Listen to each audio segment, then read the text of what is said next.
Hello, I'm Nathan Judah. I'm here with Wolves reporter is Mr. Liam Keane. I'm here with Aston Villa reporter Mr. Matt Maher. Keane, I'll come to you first. Aston Villa 2, Wolverhampton Wanderers 0. Apart from the first 20 minutes, was that pretty predictable?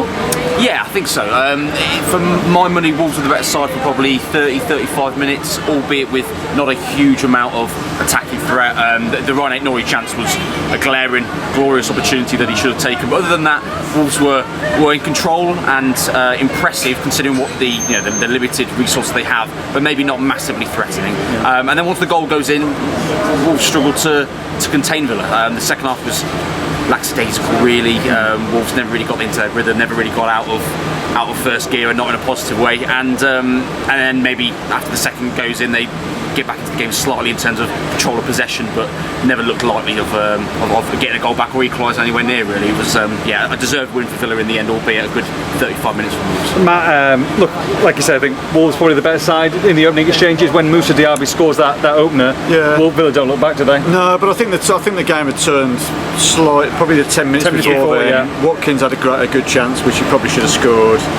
And but once Villa were in front, there only looked like being one winner. Yeah. I mean, Watkins going off at half time. You wonder whether that might be a factor. John Duran's not quite the same player as Watkins is.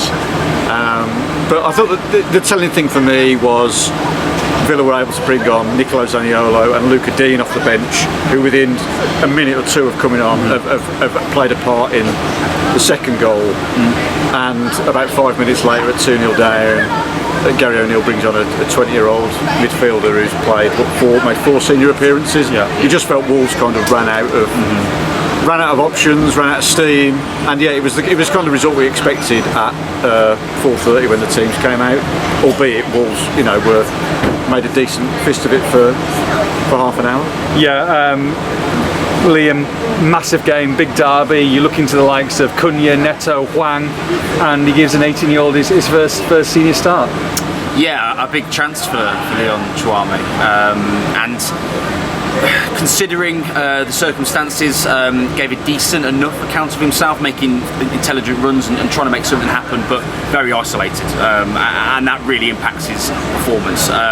Not necessarily anything that he directly did wrong, because it's difficult to get into that kind of game, but from Wolves' point of view and Gary O'Neill's point of view, I think they just wanted to have a look at him. It's an interesting game to have a look at someone, but it's an opportunity nonetheless. And Nathan Fraser struggled desperately against Coventry.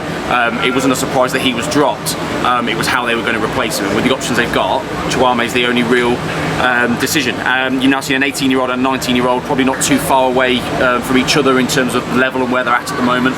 And it'll be interesting where Gary O'Neill goes for Burnley on Tuesday. And it was interesting, wasn't it? Like you say, there was definitely one eye on Tuesday. No Matheus Cunha in the squad, and you look at the substitutions. Ryan Aït-Nouri, who is probably one of the few attacking options that Wolves had. Of course, missing that big chance, getting pulled, and then they score the second through Ezri Konsa, and it's game over then, isn't it? Yeah, Aït-Nouri looked tired. Wasn't the same player today as we've seen really in recent weeks. Played 90 minutes for Algeria, which I think is going to have a big impact. Obviously during Ramadan as well, it's difficult for anyone, let alone an athlete playing in at the top level of Premier League football. Same for Moussa Diaby, obviously at Villa, who both broke their fast during the game as well.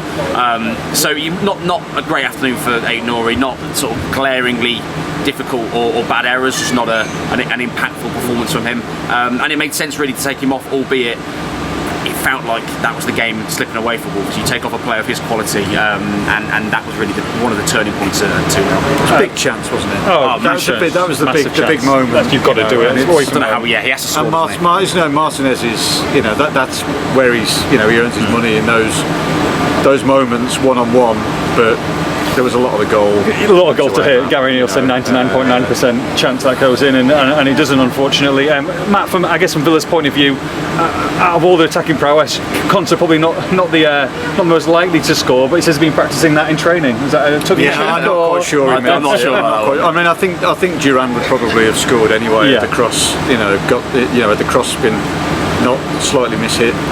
It was only what they deserved.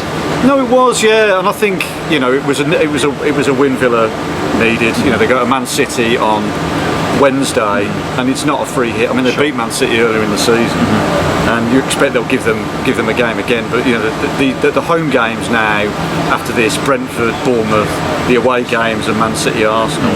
It's at home where they've really got to. They can't afford too many slip-ups, and I think had they not won today, it would have been the first time all season they've gone 3 games in the league without a win. So it was, they just needed to get the win, and they did it without expending too much in the way of energy in the end. Yeah, sorry, Great idiots in front of us there. Sorry, Keno, and I guess like you say, Matt says they need to win today, and they've got some home games that are winnable for Wolves if they have European ambitions. This was almost a bit of a free hit today, but they've got one eye on Burnley. They've got to go to Burnley. Really good result against Chelsea today, but they've got to go there, even with this depleted squad, and really come away with 3 points. Do you feel? Yeah, I think you're starting to get some of the players back in the next few weeks as well, which is going to be a massive plus for Wolves. But Burnley won't be easy by any means. They obviously got a good result today, going there on a night game. I think the crowd will be up for it. It'll be a difficult place to go and play football. At the same time, if Wolves have ambitions with 9 games to play, they have to go and get a result. I say result because I don't think 3 points is as desperate. We're still with 8 games after that game, so 9 games in total to go. But if they lose that game, that becomes a real difficult task to get into Europe. It's still tight there. They've got West Ham coming up, obviously, who are in it with Wolves, and that's at Molineux as well. So Wolves have got a lot of good opportunities coming up, and hopefully with a couple of those players back, it starts to give them a better opportunity, but difficult nonetheless. He just needs players. He needs Cunha back ideally for Tuesday. Yeah. Because it's so difficult, to.